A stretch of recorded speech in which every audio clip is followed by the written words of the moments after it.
tikrai produktyviai dirbom, artėdami prie susitarimo ir manau, kad objektyviai vertinant galim pasakyti, kad padarėm esmingą pažangą. Artėjom prie koalicijos sutarimo ir turinio prasme, kalbant apie darbus, apie įsipareigojimus visuomeniai rinkėjams. Sutarėm dėl tų temų, kurios mus artina, kurios galbūt net yra prioritetinės.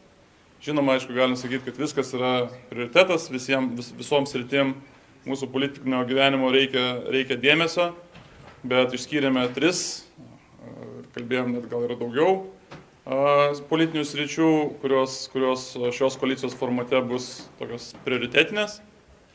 Tai viena iš jų ir čia sutarėm greičiausiai turbūt, net ir vakar buvo to užuomazgos šeimos politika.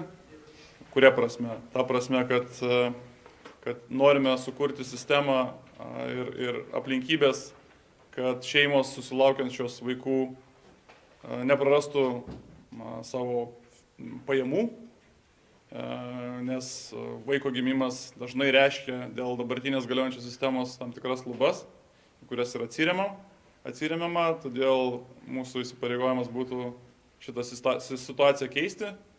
Taip pat kalbėjom apie saugumo dedamąją, kas yra labai svarbu ir manau, kad kolegos čia dar papildys mane. Oro gynyba, čia turbūt jau šito vietų tikrai nieko nenustebinsim. Na ir paliksiu dar kolegom, kad nepasakyčiau viską čia vienas, paminės ir tas kitas sritis, dėl kurias mes visi mūsų 3 frakcijų kolegos galvoja, kad tai yra prioritetas. Taip, turinyje bus daugiau medžiagos, daugiau turinio. Ir tas turinys dar bus šlifuojamas ir rytoj. Ir tikimės, kad rytoj per rytojus dieną jisai galutinai bus baigtas kaip tekstas, kaip dokumentas. Jis neapima vien tik tai tas prioritetinės sritis, apima gerokai daugiau. Taip, yra principinių sutarimų ir dėl atsakomybės sričių pasidalymo. Ir aš tai vertinčiau šio vakaro pasikalbėjimą kaip esmingą žingsnį į priekį. Klausimas dar nefinalizuotas, ta prasme, kad nėra taip, kad jau rytoj galėtume dėti parašus ir ruoštis darbam parlamente, konsultacijos su prezidentu ir panašiai.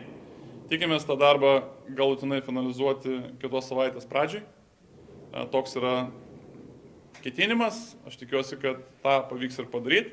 Jeigu rytoj padirbėsim, tas procesas gal išsitęsia vien dėl politinių aplinkybių, nes kiekviena iš darybinių grupių yra mandatuota dėrėtis ir atnešti darybų rezultatus į savo bendruomenės, kad rezultatas būtų aprobuotas arba atmestas.